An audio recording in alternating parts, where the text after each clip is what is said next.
My guest today is Trevor Bennett, currently the Associate Vice President of Operations, Central Puget Sound, Providence, Swedish. That's a lot to fit on a business card, Trevor. Did I get all that right? You did. So yeah, a little bit of background if you want, or Yeah, you can kind of please. continue on. All right. So currently right now the Associate Vice President of Operations at Central Puget Sound, Providence, Swedish. You said I'm kind of new to that role. So I've been in that role now almost 8 weeks come the end of this month. And previously and currently also the Executive Director of Surgical Interventional Services for Providence, Swedish, Central Puget Sound as well, which is why I came to Swedish to begin with in what we are now referring to as Legacy Swedish from the University of Rochester in New York, where I was the Director of Nursing for Perioperative Services. Previously to that, I was the Senior Director of Surgical Services for HCA Mountain Division with 11 hospitals from Anchorage, Alaska to Southern Utah, and where I kind of started and ran my leadership career prior to venturing out and ending up where I am today. Okay. Now, you also served in the military. You were in the Air Force, correct? I did. Yeah, I've got a unique background. I was active duty Air Force for 10 years. I was not a nurse and I was not in healthcare. I was an air traffic controller for my time in the Air Force and had a great career with the Air Force and loved every little bit of it until exiting and ending up back in healthcare. So previously to the Air Force, I was in pre-hospital medicine as an EMS personnel and EMT through various ranks. Exiting the Air Force, moved back into healthcare as a nurse, went off to nursing school and then moved on and grabbed a couple master's degree and a couple courses away from my doctorate at this point. What did you learn in the Air Force where you were presumably involved in some team building and so forth? What did you learn there that you're able to apply in your medical career? Yeah, it's interesting. Just yesterday, I had the same conversation with some individuals around, what were the highs and lows. And I think a lot of us in the service are asked about our time in the service have two things kind of pop into our head. One is which story we want to tell. Is it the the good and the bad, or is it the good and the bad and the ugly? High level, it was the very best thing I ever did for myself and my family. I will never deny that in any sort of way. It gave me direction, understanding, compassion, fortitude. I mean, you can run down all the verbs and adjectives that it was. The military is very good at developing leaders early on and giving them tools and understanding and direct reports and the process to guide and mentor and on both ends, to be mentored and mentor across the organization from the time you walk in the door in that environment till the day you leave. The other thing that the Air Force taught me and has really kind of solidified that I'm very happy that I have and understand is I gained a real appreciation while I was in the service that all the good times and the bad will pass one way or another, right? That it's a time to just kind of reflect and understand that it doesn't matter how good it is, it's not always going to stay there. And it doesn't matter how bad it is, it's not going to stay there. It's a very difficult time to be in healthcare right now. There's many headwinds that we have never faced. And as I mentioned most often, like jokingly, but I'm very serious about, as people come to us as leaders and ask, where are we going? Why? What's going on? Are we going to be okay? My response is the same. I apologize. This is my first pandemic. This is my first national staffing crisis. Right. There wasn't a textbook. I don't have the answers to that. We're figuring out as a group with the best understanding and tools and the answers and reports and everything else that we're scrambling to compile to give the best possible answer that we can in an environment that none of us have ever lived through. But if I base 20 years of leadership experience in that realm, it tells me that it's not always going to be like this. And somewhere, some way, we will figure our way out of this. Is it going to be longer and harder than we probably want it to be? Yeah, I do believe that as well. But I do think that there is a solution someday that we will find, and we will get back to where healthcare is enjoyable and we are able to return the care and compassion to our patients that all of us really in this field enter to do to begin with. Specifically in your role then, what are your roles and responsibilities as Associate Vice President of Operations there? Talk to me a little bit about that and the current challenges that we face in regard to that particular role. I wish I had a one-liner that I'd be like, my job is, right? Right. I think more often than not, my job as it stands right now is the bottom of every job description bullet, which is other duties as assigned. But I think overall, right, from the AVP role for operations, I think you can sum that down as you look at what a operations officer's role is, which is implementing strategic vision and direction. Right? I mean, that's the big one-liner that if you say, okay, what is it? What is Providence trying to do? What is Puget Sound trying to do? What is Central trying to do? And how do I affect implementing that strategy across every site in an effective way? Right? Get everybody rowing in the same direction. With my surgical job, it's very volume based and based in systems, right? Systems thinking and I've had that role now a couple of times, and this is no different than those, with its own unique challenges and lack of availability and being stretched across 5 campuses and 188 operating rooms and procedure suites. I mean, you add all that together, you never have enough time. So how do you transition both of those jobs into one single thing? And the reality is what we're all after is market share, right? Our ability to capture and be better than anybody else at X, whatever that may be, whether it be general surgery, hysterectomy, spine, neuro. I mean, I can run down transplant, right? All of our services that we do here. Mm-hmm. And how do we first maintain, and then how do we capture market share inside of that role, with the ability to standardize our care model in a purchasing power, and I think we'll probably get to some of that, while maintaining culture. It's a big piece of my role. And people choose to work at a hospital over another, even in the same system, for very unique reasons, right? I have a hospital, Cherry Hill, that's neurospine. The nurses that have chosen to work there, and staff in general, have chosen to do hearts and heads and spine, right? Where you may work at another location that's very ambulatory based, and that's the model and the patient population that you've chosen to work with. So while I think it's very important to standardize as much as absolutely possible from a operational standpoint, culture, I think, needs to be protected in every possible way at the specific site that you're working at, because each team's dynamic is very different. So I think overall, that's probably the best summarization of I can give for kind of what I'm doing at Providence Swedish today. Now, you mentioned culture a number of times in that brief answer that you just gave. And I would imagine in this still lingering pandemic era, where you have tremendous problems with morale that affect recruitment and retention of employees, I would imagine culture is really important right now. Building culture, I've found, I'm not going to say it's easy, because it's not, but building culture is easier than maintaining. Declining culture is the easiest thing in the world, right? It's easy to lose it in a very quick way. I just had a discussion with some executive leaders yesterday about this very topic. I think in a way, COVID, the pandemic, whatever we want to call it, for the last 2 years, the biggest impact that I see from not only as an executive leader, but as a nurse by background, is the loss of belonging that we met many times for many reasons. We had baby showers, we had potlucks, we had dinners, we had after hours, we had drinks, we had, right? That was a very normal and actually sought after reason to enter the healthcare career field, is this team dynamic and the connections between our providers and our other staff and our ancillary individuals, and the ability to build these teams and get to know people on a very personal level about their families and their kids and their spouses and significant others, and all of that. And all of a sudden COVID comes along, and we find this new term, socially distanced, being every part of our life,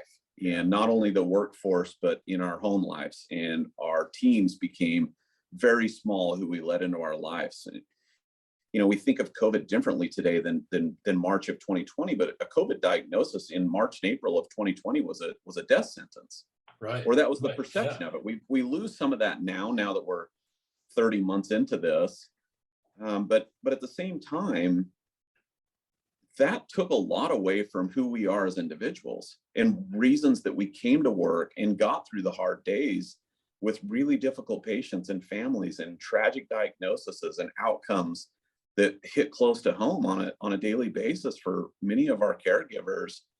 The what stood us up was the connection with our peers. And we've taken that away from people with this process. And so one of the things that I really, would love to see come back in a very quick way is the reconnecting with individuals and each other as a team and bringing some of this back, while also recognizing that COVID is still real and people are still struggling with it on many levels, both personally and professionally. And then the stratification of risk, right? Everybody's not in the same risk stratification category. And I don't mean that by the outcome of the patient, but some people are very risk adverse, like, oh, COVID is still a death sentence. And some people are like, this was a farce from the get-go. You're all ridiculous. And there's that spectrum that we also need to respect from an employment standpoint, that each person is heard and respected in their own way to be able to come to work and be safe. Right. So it's an incredible dynamic that obviously I don't think anybody's figured it out nationwide yet. But I do know that it has impacted our ability to be successful as a team and find belonging inside of our environment that is complex and messy sometimes. Now, aside from rebuilding and reconstituting that social structure that's so important, which is such an important element of the culture, what are the other operational challenges that you face and opportunities? So number one, I mean, we just hit on it, staffing. Staffing is the absolute operational challenge in every way, which leads to every kind of roadblock and headwind that you can face. We're in the people business, and if you don't have people to take care of people, your business model is at risk. Yeah. I mean, that's what it is. And so I think, what's the greatest opportunity is finding unique ways to connect people and find out ways to meaningfully recognize people in our environment. And the reality is COVID's opened up a lot of remote jobs for people outside of healthcare and inside of healthcare, which I think has changed the dynamic. I mean, I'd be very hypocritical if I didn't say that people changing jobs is a norm. I left the University of Rochester, which was probably, I will say, the best job I've ever had, and probably the best team I've ever had, really. And at the end of the day, I and my family weren't happy, and we made a change, right? We came to Seattle, which was closer to home, and reconnected us with our own family. It made us individually think about what we want in our own family relationship with two little kids and a grandma and grandpa that could be invested in their lives, right? We made that decision. And so when nurses resign, as much as it hurts, or providers move across the country, and we go, why did that happen? At the same time, like, I think we need to recognize that a pandemic made us refocus who we all are as individuals. Yeah. And that's opened up the ability to travel nationwide. People said, look, why am I working every single day? I want to go see the wonderful places in the country and have somebody else pay for it. I have that skill set and I have the ability to do that. And that opened agency staffing, which is, leading to a lot of vacancies across the healthcare organization. People have gone into other industries as we had a booming economy for over 2 years that was completely wide open in commerce, and people were able to pursue careers outside of health. And so opportunity-wise, staffing is going to be a unique thing. And I think a lot of individuals are going to be put in some tough situations to make decisions that we probably thought we were never going to have to make in this space. Coming as an air traffic controller in the FAA aviation world into healthcare, and then all these people that try to make correlations between the two, like air traffic safety and all these, airline safety. Right. If there's a plane crash, and why don't we treat medical air like we do plane crashes and deep dive and all of those things? And I will say, I completely recognize and think we should, but I will also say that humans are complex and different, and the same thing that we do every single day with a diagnosis treatment does not have the same outcomes. And while Delta 4965 from Seattle to San Francisco travels the same path every single day, and we would love patients to do that, they're more complex than airplanes and airways.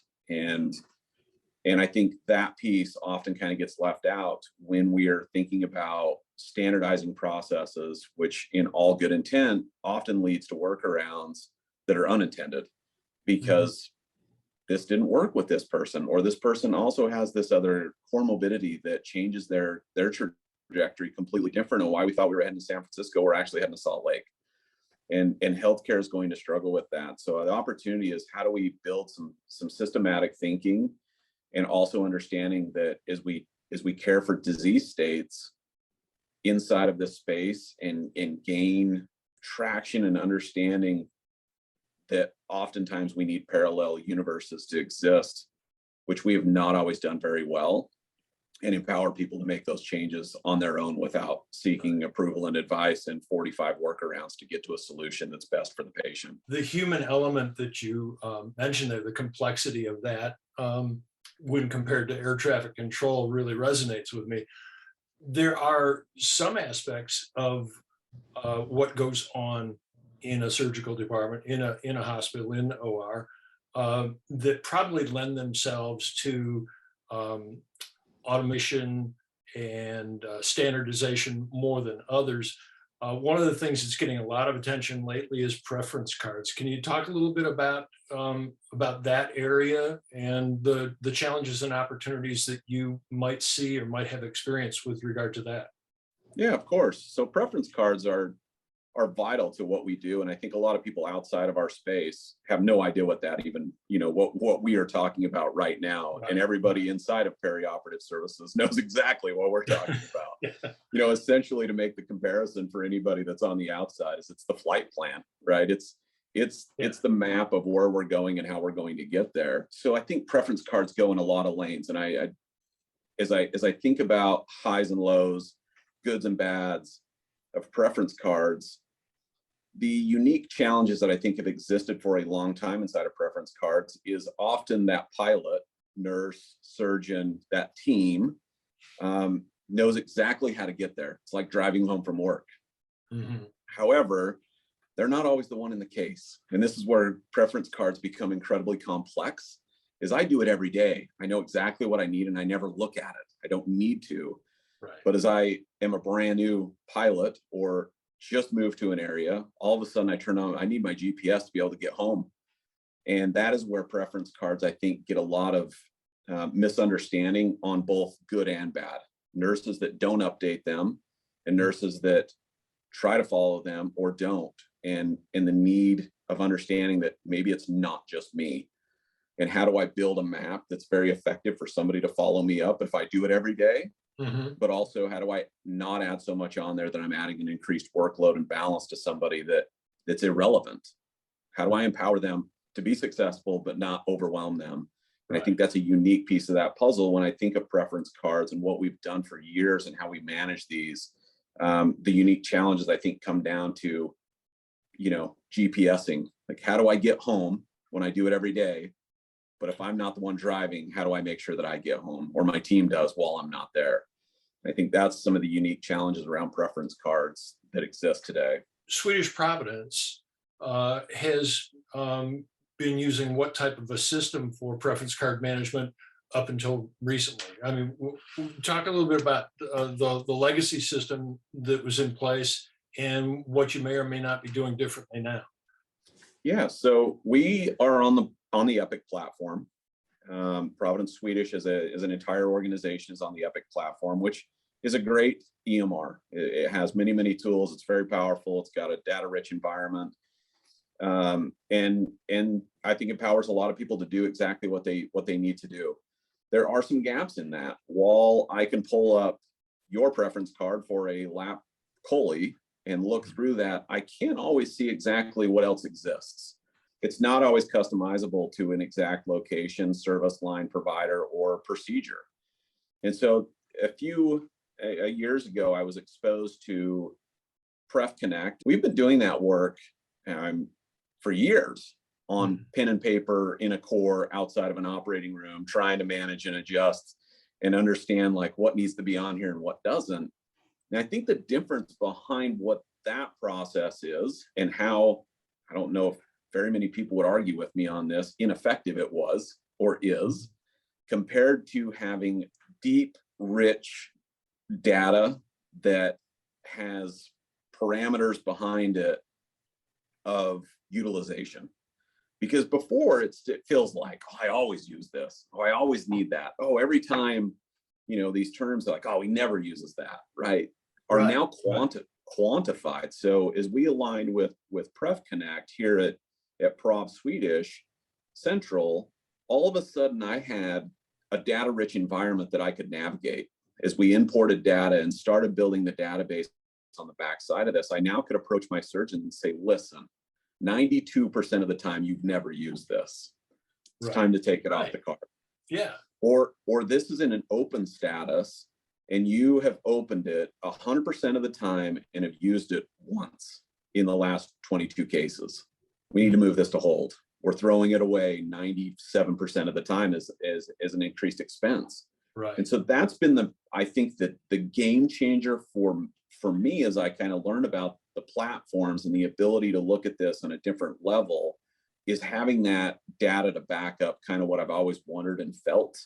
And then the ability larger than just a single card. So more than just Dr. X's lap chole, now I can look at the entire general surgeon's platform and what they're all using. So now I can start to see that, hey, they use a 3M drape, and these guys use another 1010 drape, and this one's a fourth 1010 drape that comes from Medline as a non-branded. And now all of a sudden I can open a platform and look across the system and say, look, cost per case, all of you are doing the same lap chole, but some of you are doing it for $700 and some of you are doing it for $3,000. Why? And now it's visual in a way that I can get in, I can sit down with the surgeon, which I've done multiple times, and said, look, let's figure out where it should be. And I'm not always saying we should have the lowest cost. Like maybe the guy at the bottom needs to come up. Like you need to maybe add some things and the guy at the top needs to come down, or what are we doing? Or is the case complex in a different way that we need to think about when you have X, right? When we change from San Francisco to Salt Lake, what does that look like and why? What are those products that we should use? And then as I talked about early on, how do we look at what everybody's using and then go back to our vendors and negotiate better rates or align products and say, look, we don't need to use this one anymore, and have a vendor build a relationship with us that empowers us to have different measurements of success and buying power and scope and size and leverage that we need to be able to impact the cost that we are charging our patients at the end of the day, so that we can come bring our costs down and align with our payers and continue to provide the care in the community that's needed through data-rich environments. So the people that are winning the world right now, if you kind of look at, what's going on worldwide, and I'm not even going to talk about the nation, I'm going to talk worldwide, the largest companies that are having the most success are all data-rich companies, every single one of them. There's not one of them that is not a information company. And, I'll even use Tesla because it's one for me that people are like, what's a car company? Like, I would argue with you, that's a data company that has cameras all over their car with specific GPS. And every time a car turns around the corner of 14th and Main, maps that corner 4,000 different times a day and has probably the best picture of 14th and Main in the world. Yeah. Right. So even the underlying factor of Tesla is that it's a data company, not a car company, which I find unique in its own way and user interface and everything. When I think of preference cards in healthcare, it's the same thing. The better the data that we can pull out of the EMR, the better charging record, the better patient selection, the better number of ends that we can collect and understand, the better we can provide care to our communities. And that's the piece that's always been missing. We have charges for a single patient record. Now we have a database that continues to get better like wine over time. The more data we put into it, the better it gets, the cleaner it gets, the better understanding we have, and the more power we have to make decisions that affect the outcome in a positive way on every front. And that's been a missing piece inside of every EMR that I've been a part of until I was able to align with a preference card company. And how have you found that bringing this full circle, how have you found that affects or ties in with the culture that you're trying to build? And furthermore, how does it affect patient care in the long run, which is the big picture goal for everybody in this field, right? It's a great question. So I've talked a lot about cost savings and leveraging buying power. The one thing that I will say that I probably appreciate the most about PrevConnect is I'll call it the last tile, because it's the one I always kind of look at on a dashboard grid. There's a tile there that shows missing items off of a preference card for the people that are maybe familiar with this platform. And it's a pretty large number. I mean, you know, for us right now, I think the last time I looked at it earlier this week, it was $28 million. Wow. And people look at that and they're like, whoa, $28 million. But what I will say about that is, how does it change culture? That's $28 million that we are already spending. It's items that have been identified by the system that says, look, you don't have this on your preference card, and you go get it every single time and bring it to your room. And while it's not on the preference card, that means a bunch of things. Supply's not picking it. It's not being delivered to the room. The nurse is having to run, or the tech is having to run for that, out into a core or back to the sub-sterile, and bring that to the room every single time. Yeah. And it's money already being spent. That's frustration. That is the time that you always hear your doc saying, I've asked for that on my card 100 times. Why is that not on my card? That should be on my card. I use that every time. That's the flip side of the data that I talked about early, of that nurse being gone from the bedside in patient care and having it delivered and ready when we need it. And that power of saying, look, this isn't only a tool to pull things off and drive costs down. This is a tool to standardize our workflows and be more efficient from start to finish. And that's actually a number that I probably track more than any other number, because in my mind, as a nurse that worked in the ORs, that's the time I was away. Those were the things I didn't want to run and take away from and not be prepared and have a little bit of anxiety as I was working in my room of like, oh, I should have known that we needed that. And I'm like, how would I have known I needed that? It's not on the card. And I don't work in this room all the time. I always work in X room, right? I know those things inside and out. And so I find that to be incredibly interesting. And I think it's going to change our culture and the workflows that are around that, to empower our nurses that are always kind of telling me the same things. We need more staff, and I want to have what I need when I need it. Like, give me the tools to do my job when I'm here. And I think that's the piece of the puzzle that kind of leans right into that, and backing that up and giving them the tools that they need when they need them based on analytics. Preference cards have been an area and continue to be an area for many hospitals, let's face it, that's right for this type of innovation. Are there other areas in your purview that you've looked at and you've gone, you know, I wish we could innovate in this way, in the same manner? Are there other opportunities that you see, such as that? Off the top of my head, no, but I imagine there's thousands of them.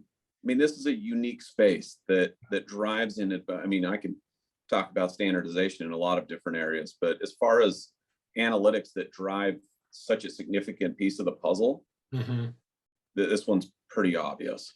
You've been very gracious with your time. Love hearing your comments. Is there anything else that you'd like to share with us today before we wrap this up? I will say one thing on kind of the preference card alignment and some successes that I've seen in the past that probably I think some people still struggle with today. And if that I could ever lean in and help a lending hand, it would be the ability to understand that while nurses are incredibly important in this space, the changing dynamic in the ORs also really needs to include, as key stakeholders, supply, CSTs, and surgeons. And while many times you'll give a card to a surgeon, they have no idea really what's on there, which I always find unique and interesting, is they have so much to say about preference cards. Having the platform to be able to navigate it in an effective way has been a fun change in my career. In leveraging access to our scrub techs that don't always have access to the EMR or Epic, and to make those updates. You know, scrub nurse or scrub tech, I'm not going to differentiate between those two for this content, but I will say that person knows that supply and that card better than anybody that is associated with that room, period. They touch it in every single way. And to be able to lean into them in unique ways to empower them to have decision-making capability is powerful in adjusting these the right way and having an understanding around that. I, as a nurse, didn't always know those things. I would sit in a room and I maybe would add a thing or a suture, and I didn't really know exactly what it was or what it wasn't outside of the rooms that I worked in all the time. But my scrub techs and my scrub nurses that scrub those cases day in and day out, they knew it like the back of their hand. They didn't always have access. Now they have access. And then been able to, like I said, I've been able to sit down and open this as a web-based platform and go through cases with my surgeons piece by piece by piece, line by line by line. And they're like, whoa, whoa, whoa, why am I using that stapler? You know, I don't want to be $200 more. I didn't know that's how much that cost. I can certainly use this or that or this. It's been fun to watch this needle move in an effective way that's not just kind of like hoping and guessing and then waiting and seeing. It's been tangible dollars that have been realized on the balance sheet immediately after the updates and changes have been made. And you can watch that transformation and understanding and the success of the ease powered behind it to make the change and recommendation that's presented. So it's, you know, I would add for those that aren't maybe managing this outside of a specialty charge nurse or a service line leader, I'm not saying take anything away from them, but I am saying empower them to add more key stakeholders to the visibility behind this, and you will see the success that you're after. You know, I intended to wrap this up, but what you just said leads me to the conclusion that having the access to this type of data informs these conversations in a way that really helps to build those relationships and kind of rebuild some of that social structure that may have been lost as a result of the pandemic, but it's in a much more directed and focused way, because now you're having honest conversations about what's actually being used, what's actually not being used, and you're opening up opportunities for relationship building in the course of that towards a common goal. You got it. Yeah. Well, hey, again, this has been great. Really enjoyed talking to you today. I appreciate your time and hope we can do this again sometime. Thank you. Appreciate it. Thanks, Trevor.